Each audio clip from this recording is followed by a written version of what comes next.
এখন দেখো চিনি দিয়ে দিচ্ছি, সবটা দিয়ে দিই। হ্যাঁ চিনি দে। অনেক টক, মানে কি বলবো, খুব টক আমগুলো। কাদের কাদের বাড়িতে আম গাছ আছে কমেন্ট করে কিন্তু জানিও। আমাদের বাড়ি কিন্তু আগে গাছ ছিল আম গাছ, এখন কিন্তু আর নেই, কেটে ফেলে দিয়েছে। এখন অন্যের বাড়ির থেকে আমগুলো নিয়ে আসতে হলো। খুব বড় বড় আম হতো, খুব বড় বড় আম হতো। হ্যাঁ আগে অনেক বড় বড় আম আর মিষ্টি হতো। ওই যে রাজ আসছে। ওই রাজ কিন্তু শয়তান।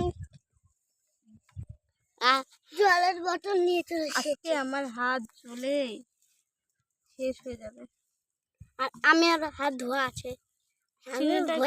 তোকে বললাম যে একটা চামচ নিয়ে আসতে। আমি হাত দেখাবো, হাতটা ধুয়ে নি।